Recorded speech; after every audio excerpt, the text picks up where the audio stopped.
Monsieur Choquette. Merci, Monsieur le Président, et merci beaucoup à vous tous d'être présents aujourd'hui. Et je vais rappeler ce que M. Généreux a dit tout à l'heure.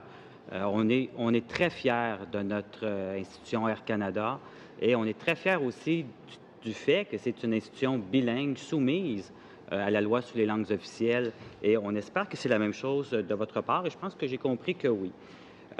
Malgré tout, j'ai posé une question en Chambre des communes à Mme Mélanie Joly, la ministre du Patrimoine canadien, qui est soumise, bien sûr, qui s'occupe de la loi sur les langues officielles. Et là, elle répond, dans les circonstances, elle parle bien sûr du rapport, il va de soi qu'Air Canada doit se conformer à la loi. Le statu quo est inacceptable. Et là, elle continue, bon, elle va parler avec le ministre du Transport et elle va demander au comité d'étudier ce rapport-là.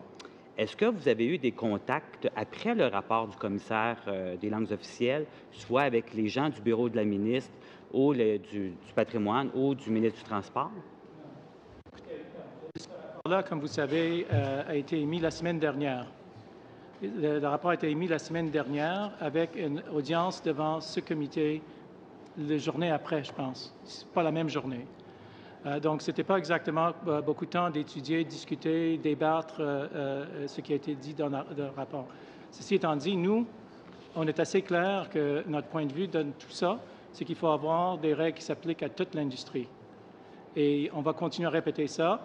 Et également, on pense que le bureau de commissaire n'est pas nécessairement le mieux équipé pour des questions des sociétés qui œuvrent dans le domaine du secteur privé, ni dans le secteur aérien. Donc, ça sera une autre chose où on recommande que ça soit plutôt l'Agence de transport canadien. Arrivons justement au rapport. Bon, je sais que je pensais que vous aviez peut-être des contacts là, avec le ministre du Transport, étant donné qu'avec malheureusement la loi C10, que nous sommes en désaccord parce que ça va bien sûr délocaliser beaucoup d'emplois.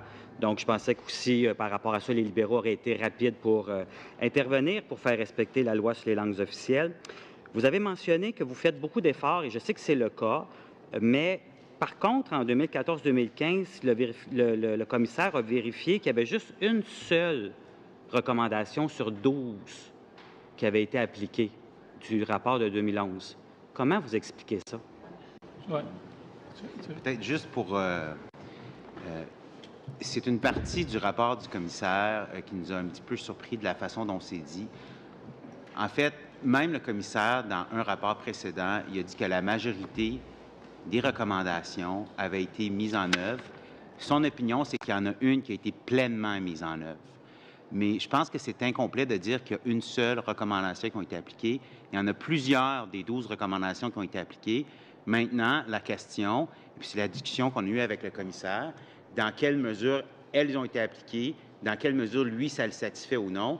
Mais c'est incomplet de dire qu'il y a seulement une recommandation qui a été appliquée. Il y en a plusieurs. Pour nous, un niveau de satisfaction qui nous convient. Maintenant, qui est moyenne ou plus élevée selon là, les étapes. Maintenant, on a un nouveau plan d'action, on continue. Oui. Quand vous parlez du statu quo, je vais vous dire une chose, le statu quo n'existe pas. C'est une situation, le bilinguisme, l'application de notre politique linguistique qui est en constante évolution. Il n'y a pas de statu quo chez nous.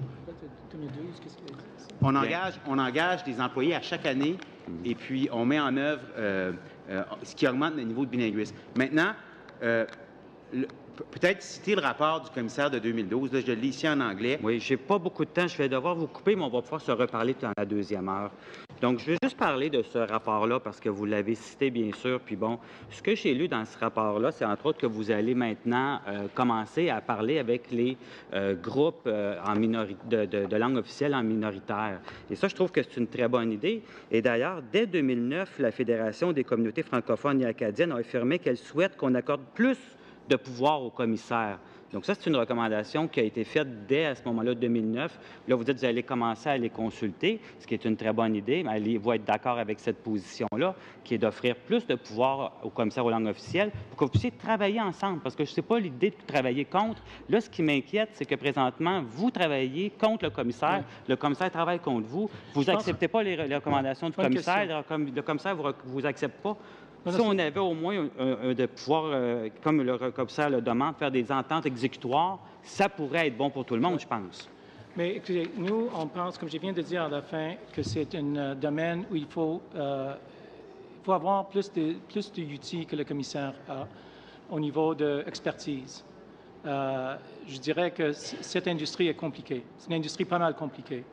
Je ne veux pas comparer ça à d'autres agences du gouvernement, mais je dirais que c'est pas mal plus compliqué.